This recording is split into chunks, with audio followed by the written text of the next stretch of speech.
اعوذ باللہ من الشیطان الرجیم بسم اللہ الرحمن الرحیم۔ شروع خدا کا نام لے کر جو بڑا ہی مہربان نہایت رحم کرنے والا ہے۔ السلام علیکم ورحمۃ اللہ وبرکاتہ۔ تمام سامعین کو ہمارے چینل کی طرف سے خوش آمدید۔ مجھے امید ہے کہ آپ سب لوگ خیریت سے ہوں گے۔ ناظرین، آج کا جو وظیفہ میں آپ لوگوں کی خدمت میں لے کر حاضر ہوئی ہوں وہ خارش خشک ہو یا تر ہو، وہ ہر قسم کی خارش کو دور کرنے کے لیے ہے۔ دوستو، آپ کو خارش ہونے کی بہت سی وجوہات ہو سکتی ہیں، اس لیے اگر آپ کو خارش ہونے کی کوئی بھی وجہ ہے تو آپ اگر اس مرض کے لیے یہ وظیفہ کریں گے تو آپ کو خارش ہونا بند ہو جائے گی اور آپ کو بالکل بھی اس جگہ پر خارش نہیں ہوگی۔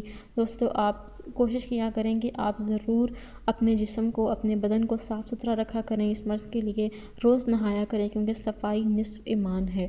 دوستو، آپ لوگوں نے یہ وظیفہ کیسے کرنا ہے یہ بتانے سے پہلے میری آپ لوگوں سے چھوٹی سی درخواست ہے کہ آپ میری اس ویڈیو کو لائک ضرور کریں اور اپنے دوستوں کے ساتھ شیئر کریں۔ شیئر آپ لوگوں نے اس نیت کے ساتھ کرنا ہے کہ یہ ویڈیو آپ لوگوں کے لیے صدقہ جاریہ اور اصالہ ثواب کا ذریعہ بنے گی۔ دوستو، ہو سکتا ہے کہ آپ ایک شیئر کرنے کی وجہ سے کسی انسان کی بہت بڑی پریشانی یا مشکل حل ہو جائے اور اس کا ثواب آپ کو بھی ملے گا۔ دوستو، آپ لوگوں نے یہ وظیفہ کیسے اور کب کرنا ہے اس کے بارے میں آپ کو اب آگاہ کروں گی۔ سب سے پہلے آپ لوگوں نے باوضو ہو کر اول واحد 3 مرتبہ درود شریف پڑھ لینا ہے۔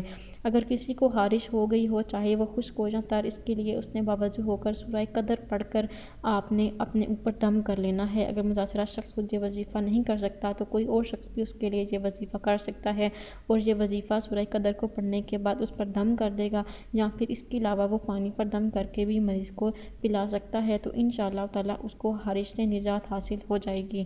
دوستو، میری اللہ پاک سے دعا ہے کہ اللہ پاک آپ سب کو صحت و تندرستی عطا فرمائیں، آپ سب پر اپنا رحم، اپنا کرم فرمائیں، آپ سب پر اپنی نوازش فرمائیں، آمین ثم آمین۔